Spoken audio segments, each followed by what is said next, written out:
అబ్బో ఇక్కడ కేజీ చీరలు కొంటే అర కేజీ చీరలు ఫ్రీ అంట. మంగళ్య షాపింగ్ మాల్ కేజీల్లో సేల్, టన్నుల్లో ఆనందం. విజయవాడ కలెక్టరేట్ దగ్గర ఉద్రిక్తత నెలకొంది. విద్యారంగ సమస్యల పరిష్కారం కోసం ఏఐఎస్ఎఫ్ ధర్నాను చేపట్టింది. కలెక్టరేట్ లోకి చొచ్చుకు వెళ్లేందుకు విద్యార్థులు యత్నించారు. స్టూడెంట్స్ ను పోలీసులు అడ్డుకోవడంతో పరిస్థితి ఉద్రిక్తకరంగా మారింది. ఫీజు రియంబర్స్మెంట్, స్కాలర్షిప్ బకాయిల విడుదల చేయాలని విద్యార్థి సంఘాల నాయకులు డిమాండ్ చేశారు. అలాగే మూతపడ్డ 4500 ప్రభుత్వ స్కూళ్లను పునఃప్రారంభించాలన్నారు. నాడు నేడులో ఆగిపోయిన నిర్మాణ పనులను వెంటనే పూర్తి చేసి ప్రభుత్వ సంక్షేమ హాస్టల్స్ లో మెస్ ఛార్జీలు పెంచాలన్నారు ఏఐఎస్ఎఫ్ నాయకులు.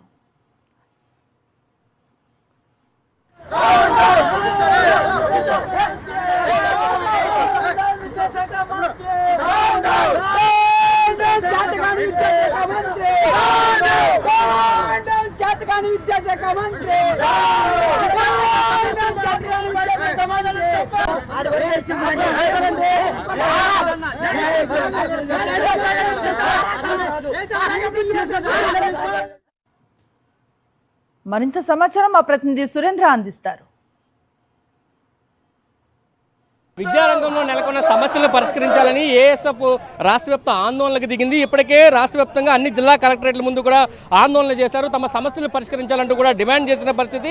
ప్రస్తుతం విజయవాడ ఎన్టీఆర్ జిల్లా కలెక్టరేట్ ముందు వాళ్ళంతా విద్యార్థులు కూర్చున్న పరిస్థితి కనిపించింది. ప్రధానంగా ఫీజు అమెండ్మెంట్ కానీ స్కాలర్షిప్స్ బకాయిలు కానీ విడుదల చేయాలంటూ వీళ్ళు డిమాండ్ చేస్తున్నారు. ప్రభుత్వం మాత్రం ఎక్కడ కూడా స్పందించట్లేదు. 6500 కోట్ల రూపాయలు బకాయిలు ఉంటే కేవలం 250 కోట్ల రూపాయలు విడుదల చేయడం మీద విద్యార్థి సంఘాలు మండిపడుతున్నాయి. ఇప్పటికే అనేక కాలేజీల్లో సర్టిఫికేట్లు ఇవ్వకుండా విద్యార్థులు వేధిస్తున్నారంటూ కూడా వాళ్ళు చెప్తున్నారు. దీని మీద ఖచ్చితం ప్రభుత్వం స్పందించాలంటూ కూడా చెప్తున్న పరిస్థితి. మనతో పాటు ఆ సంఘానికి సంబంధించిన రాష్ట్ర అధ్యక్షులు వలరాజు ఏంటి ప్రధాన డిమాండ్స్ అంటే ప్రభుత్వం ఏం చెప్తుంది? ప్రభుత్వము అధికారం లేకొచ్చిన 100 రోజుల్లో ఫీజు రియంబర్స్మెంట్ బకాయిలు చెల్లిస్తాం, జీవో నంబర్ 77ను రద్దు చేస్తాం, ప్రభుత్వ మెడికల్ కళాశాలను కాపాడుతాం, సాంఘిక సంక్షేమ వసతి గృహాలకు నిధులు చెల్లించి సొంత భవనాలు నిర్మిస్తామన్న విద్యాశాఖ మంత్రి 2 సంవత్సరాలు అయిపోతా ఉన్నా ఈ విద్యాశాఖ మంత్రి జాడలేదు.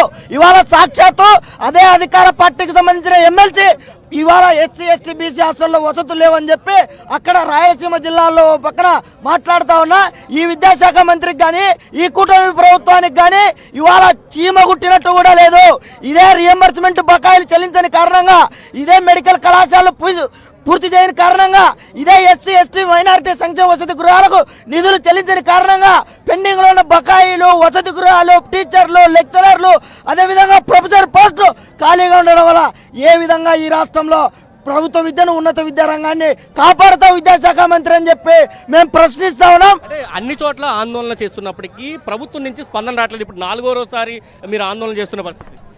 ఏఐఎస్ఎఫ్ ఆధ్వర్యంలో అన్ని జిల్లాల కలెక్టరేట్ల వద్ద గత 5 రోజులుగా ఆందోళన చేస్తున్నా ఈ రాష్ట్ర ప్రభుత్వానికి చీమ కుట్టినట్టు కూడా లేదు. విధనిరి ఉన్న చంద్రబాబు నాయుడు గారు విద్యాశాఖను గాలికి వదిలేసి తన ముద్దుల కొడుకు నారా లోకేష్కి విద్యాశాఖ మంత్రిగా గిఫ్ట్ ఇచ్చి ఈరోజు విద్యాశాఖను పట్టుబట్టిస్తున్న పరిస్థితి రాష్ట్రంలో చూస్తూ ఉన్నాం. గిరిజన విద్యార్థులు మరణిస్తూ ఉన్నారు, సంక్షేమ వసతి గృహాలకి మౌలిక వస్తువులు లేవు, పేద విద్యార్థులు మోసం చేస్తూ ఉన్నారు. ఎంత దారుణం అంటే ఇదే యువకాలంలో నారా లోకేష్ గారు చెప్పారు, అధికారంలోకి రాగానే జీవో నంబర్ 77 రద్దు చేస్తాను, పేద విద్యార్థులకు పీజీ చదువు కూడా కళలు నెరవేరుస్తానన్నారు. ఈ రోజు కూడా ఒక్క మాట్లాడిన పాపాలను పోలేదు.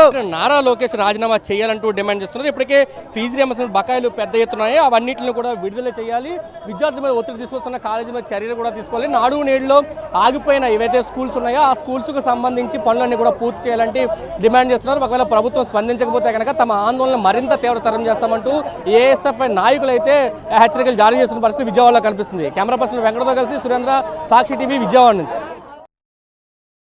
మరిన్ని అప్డేట్స్ కోసం ఛానల్ ను సబ్స్క్రైబ్ చేయండి. నోటిఫికేషన్స్ కోసం బెల్ ఐకాన్ పై క్లిక్ చేయండి.